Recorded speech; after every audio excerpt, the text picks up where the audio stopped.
Vidya Bhavan. So dear students, today we are going to learn Unit 5, Paper the Phantom Pet.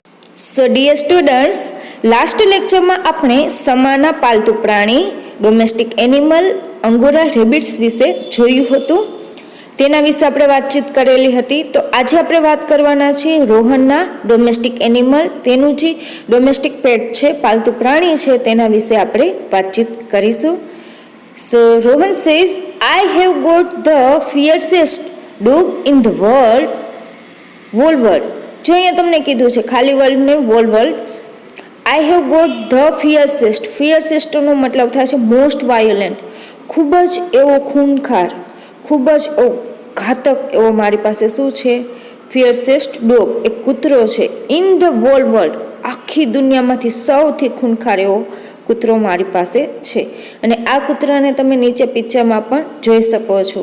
એક type પેલા army લોકો પાસે હોય તે ટાઈપનો એક કૂતરો છે. જો અ રોટવીલર, તેનું નામ નહીં પણ આ તેની જાતિ છે. રોટવીલર તેની શું છે? જાતિ. તો રોટવીલર જાતિનો મારી પાસે દુનિયાનો સૌથી ખૂનખાર એવો કૂતરો છે.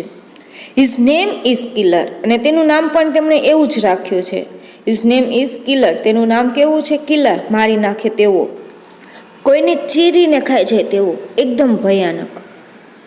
He is very dangerous dog, તે ખૂબ જ ભયંકર ડોગ છે. But he is highly trend, પણ તે ખૂબ જ ઊંચી એવી તાલીમ પામેલો છે. તેને ખૂબ ઊંચી એવી તાલીમ આપવામાં આવેલી છે. So he doesn't bite any one of us, તેથી તે અમારામાંથી એની વન, કોઈ એકને પણ બાઇટ એટલે કે કરડતો નથી. રોહન કેવીએ શું કીધું કે મારી પાસે દુનિયાનો સૌથી ક્રૂર, ઘાતકી, ભયંકર એવો કૂતરો છે, રોટવીલર જાતિનો, અને તેનું નામ છે કિલર. તે ખૂબ જ ભયંકર કૂતરો છે, પણ તેને ખૂબ ઊંચી એવી તાલીમ આપવામાં આવેલી છે, તેથી તે અમારામાંથી કોઈ પણને કરડતો નથી. Teacher says thank you Rohan. Next વુ, એટલે કે હવે પછી કોણ આવશે? કોણ બોલશે? તો student 2 says, I have got a pair of twin Persian cats. મારી પાસે શું છે? પેર ઓફ ટ્વિન. ટ્વિન એટલે કે જોડવા, એક જોડીમાં હોય તેવી પર્સિયન એક પ્રદેશ છે, તેની શું છે? કેટ્સ, બિલાડી છે. તો કહે છે કે મારી પાસે પર્સિયન કેટ્સની જે બિલાડી હોય છે તેની એક આખી જોડી છે, એટલે કે બે બિલાડી છે. My uncle says they are a very red colour. My uncle, મારા અંકલ એવું કહે છે કે they are a very red colour, આ રંગની જે બિલાડી હોય છે તે ભાગ્યે જ જોવા મળતી હોય છે, તેવું મારા કાકા કહે છે. I have to brush them every day. હું તેને દરરોજ શું કરું છું? બ્રશ કરું છું, તેને સાફ કરું છું. They names are silver and gold. તેના નામ પણ તેણે એવા જ રાખેલા છે. જુઓ શું રાખેલું છે? સિલ્વર એન્ડ ગોલ્ડ, કારણ કે આ ભાગ્યે જ જોવા મળતી કેટ બિલાડીઓ છે. ધે આર સો પ્રિશિયસ, તે ખૂબ જ કિંમતી છે, મૂલ્યવાન છે, આથી તેમનું નામ પણ તેમણે કેવું રાખેલું છે? સિલ્વર એન્ડ ગોલ્ડ, સોનેરી એન્ડ રૂપેરી. ધે, પછી વાત અટકી જાય છે. અહીંયા સુધીની કોણ કરે છે? સ્ટુડન્ટ 2 એક બીજો વિદ્યાર્થી વાતચીત કરે છે પર્સિયન કેટ વિશેની. Again repeat. Rohan says I have got the fiercest dog in the whole world, a Rottweiler. મારી પાસે રોટવીલર જાતિનો દુનિયાનો સૌથી ઘાતકી, સૌથી ભયાનક એવો કૂતરો છે. હિઝ નેમ ઇઝ કિલર, તેનું નામ કિલર છે. He is very dangerous dog, તે ખૂબ જ ભયાનક એવો કૂતરો છે. But he is highly trained, so he doesn't bite any one of us. તે ખૂબ જ ઉચ્ચ તાલીમ પામેલો છે, તેથી અમારામાંથી કોઈ એકને પણ કરડતો નથી. Teacher says thank you Rohan. Next, તારો આભાર રોહન. હવે પછી કોણ? તો student 2 says I have got a pair of twin Persian cats. મારી પાસે પર્સિયન કેટની એક જોડી છે. My uncle says they are a very red colour. મારા કાકા એવું કહે છે કે આ કલર ભાગ્યે જ જોવા મળતો હોય છે. I have to brush them every day. હું તેને દરરોજ બ્રશથી સાફ કરું છું. They names are silver and gold because they are so precious. તે ખૂબ જ કિંમતી છે, તેથી તેનું નામ પણ શું રાખેલું છે? Silver and gold. તેઓ ત્યાંથી વાતને અટકી જાય છે. રિયલમાં આ બિલાડી ખૂબ જ સુંદર હોય છે. જો તમે પિક્ચરમાં જોઈ શકો છો, એક રેબિટ્સ ટાઈપની, સસલા ટાઈપની હોય છે. Next, the rest of the presentations take place in mime. બાકીનું જે પ્રેઝન્ટેશન હતું, રજૂઆત હતી, તે કઈ રીતે થઈ? ઇન માઇમ, મૂક રીતે, મૂક અભિનય, મતલબ કે પોતપોતાની રીતે વાતચીત કરતા હોય તે રીતે, ઈશારા કરતા હોય તે રીતે રજૂઆત થઈ. Is a Pia gets up and walks down stage to talk directly to the audience. Is Pia gets up, Pia ઊભી થઈ, and walk down stage to the talk directly to the audience, audience સાથે સીધી વાતચીત કરવા માગતી હોય તે રીતે તે ડાઉન સ્ટેજ એટલે કે સ્ટેજથી નીચેની તરફ ઉતરી ગઈ. મતલબ કે પિયા જેવી ઊભી થાય છે અને સ્ટેજના નીચેના ભાગમાં તે સીધી જે ઓડિયન્સ છે, શ્રોતાગણ છે, તેની સાથે વાતચીત કરવા જતી હોય ત્યારે આ જે બાકીની રજૂઆત છે તે એક મૂક રીતે થાય છે, મૂક અભિનયમાં થાય છે.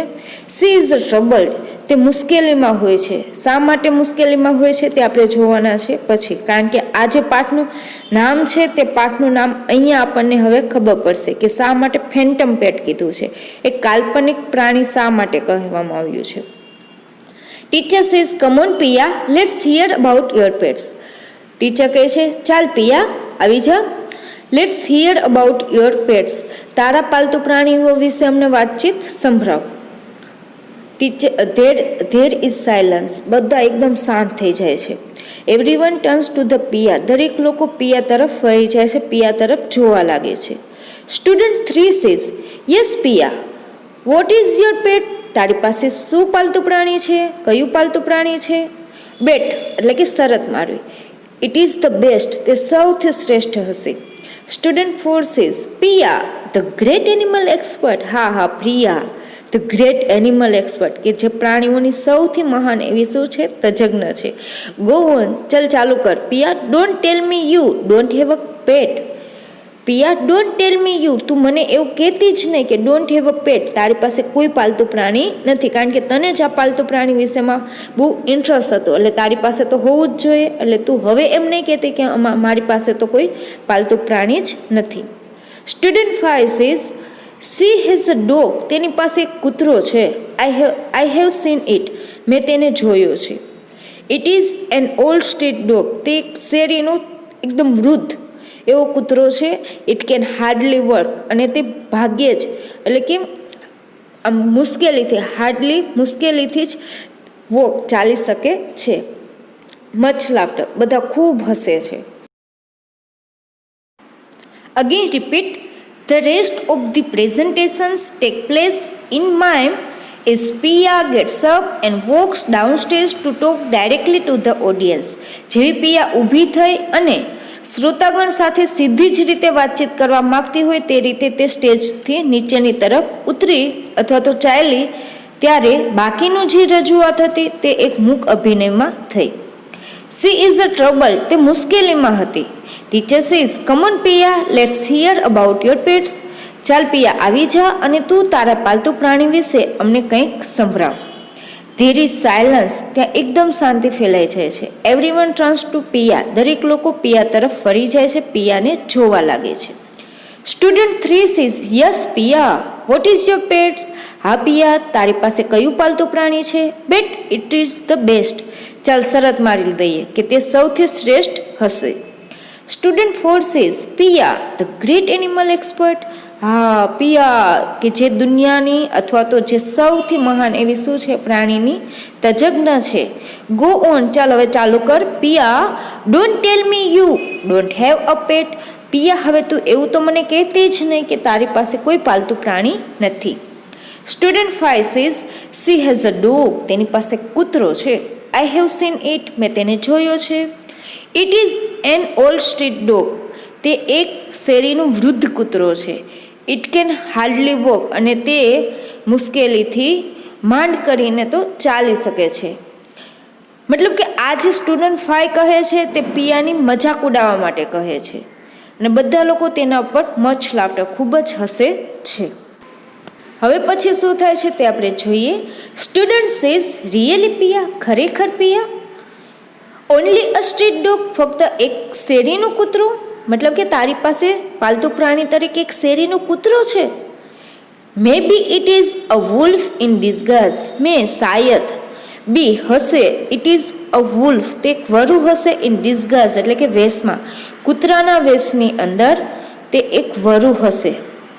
ટીચર્સ ઓલ અરાઉન્ડ, આ રીતે બધા વિદ્યાર્થીઓ મજાક ઉડાવવા લાગે છે. એક એમ કહે છે ખરેખર પિયા તારી પાસે કૂતરો છે, તો બીજો એમ કે ફક્ત એક શેરીનો જ કૂતરો, તો કોઈ પાછું એવું કહે છે કે હકીકતમાં તો શાયદ કૂતરાના વેશની અંદર શું હશે, વરુ હશે. આ રીતે પિયાની બધા શું કરે છે, મજાક ઉડાવવા લાગે છે. જો અહીંયા તમને બ્રેકેટમાં આપેલું છે ટીચર્સ ઓલ અરાઉન્ડ, આખો ક્લાસ છે તે તેને શું કરે છે, ટીટર્સ કરે છે, તેના ઉપર હસે છે, તેની મજાક ઉડાવે છે. બેટ એટલે કે શરત મારી લઈએ. She has the most exciting pet, કોઈ પાછો વિદ્યાર્થી એમ બોલે છે શરત મારી લઈએ કે તેની પાસે સૌથી એક્સાઇટિંગ, સૌથી રોમાંચિક એવું પાલતુ પ્રાણી છે. કમ ઓન પિયા ટેલ અસ, ચાલ પિયા તું શરૂ કર, ટેલ અસ અમને કહેવાનું. સ્ટુડન્ટ સેઝ ચેન્ટિંગ એટલે કે સંગીતની રીતે, સંગીતમય રીતે જો ગાય છે, કઈ રીતે શું ગાય છે, પિયા પિયા પિયા પિયા પિયા પિયા, આ રીતે પિયા પિયા કરીને પિયાનું તો ગીત ગાવાનું શરૂ કરી દે છે. Piya go slowly to the top of the class, Piya ધીમેથી ક્યાં જાય છે, ટોપ ઓફ ધ ક્લાસ એટલે ક્લાસના ઊંચા ભાગમાં એટલે કે સ્ટેજ પર જાય છે. As soon as she is there, જેવી તે ત્યાં જાય છે તરત જ everyone is a quiet, દરેક લોકો કેવા થઈ જાય છે, ક્વાઇટ, એકદમ શાંત થઈ જાય છે. Teacher says, go on પિયા, પિયા શરૂ કર. We had love to hear all about your pets. We had love, અમને લોકોને પસંદ આવશે, ગમશે. To hear, સાંભળવાનું. All about your pets, તારા પાલતુ પ્રાણી વિશેની દરેક બાબતો સાંભળવી અમને લોકોને ગમશે. પિયા સેઝ ઓલમોસ્ટ અનઓડિબલી એટલે કે ન સંભળાય તેવું, ઓડિબલી એટલે સાંભળી શકાય તેવું, અનઓડિબલી એટલે કે એકદમ ધીમા અવાજે ન સંભળાય તેવું. આઈ હેવ એટલે કે મારી પાસે છે, મારી પાસે. Student says we can't here you, અમે તને સાંભળી શકતા નથી. સ્પીક લાઉડર પિયા, પિયા તું થોડુંક જોશથી બોલ, અમને કંઈ સંભળાતું નથી.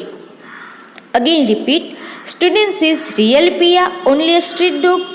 Maybe it is a વરુ in a disguise. વિદ્યાર્થીઓ કહે છે ખરેખર પિયા ફક્ત એક શેરીનો જ કૂતરો, શાયદ તે કૂતરાના વેશમાં વરુ હશે.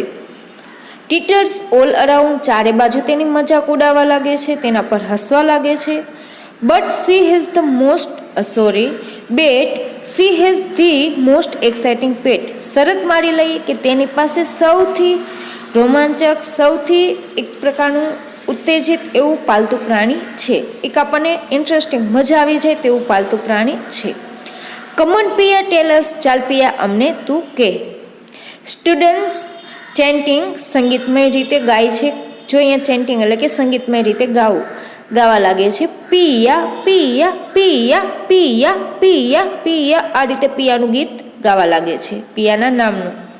પિયા go slowly to the top of the class, Piya ધીમેથી ક્લાસના ઊંચા ભાગમાં એટલે કે ક્લાસનું જે સ્ટેજ હોય છે તેના પર જવા લાગે છે ધીમેથી. As soon as she is there, everyone is quiet, જેવી તે ત્યાં પહોંચે છે, ક્લાસના સ્ટેજ પર પહોંચે છે કે દરેક લોકો એકદમ શાંત થઈ જાય છે. ટીચર સેઝ ગો ઓન પિયા, પિયા તું શરૂ કર. We had love to hear all about your pets, અમને લોકોને તારા પાલતુ પ્રાણી વિશેની દરેક વાતો સાંભળવી ગમશે. પિયા સેઝ ઓલમોસ્ટ ઇનઓડિબલી એટલે કે ન સંભળાય તે રીતે, એકદમ ન સંભળાય તે રીતે ધીમેથી કહે છે. આઈ હેવ, મારી પાસે. Student says we can't here you, અમે તને સાંભળી શકતા નથી. સ્પીક અપ લાઉડર પિયા, પિયા તું જોશથી બોલ. પિયા હવે તેને કયા પાલતુ પ્રાણી વિશે વાત કરવાની હશે એ આપણે નેક્સ્ટ લેક્ચરમાં જોશું. પણ અહીંયા તો એવું પણ જોતા લાગે છે કે પિયા કોઈ ટેન્શનમાં છે, મુશ્કેલીમાં છે. પિયા પોતાના પાલતુ પ્રાણી વિશે વાતચીત સારી રીતે કરી પણ નથી શકતી, એક ડરથી બોલતી હોય તેવું આપણને લાગે છે. તો આ પાછળનું રીઝન શું છે તે પણ આપણને નેક્સ્ટ લેક્ચરમાં ખબર પડી જશે કે શા માટે પિયા ડરે છે, શા માટે પિયા પોતાની વાતને સારી રીતે રજૂ કરી શકતી નથી, અને તે કયા પાલતુ પ્રાણી વિશે વાત કરવાની છે તે પણ આપણે નેક્સ્ટ લેક્ચરમાં જોશું.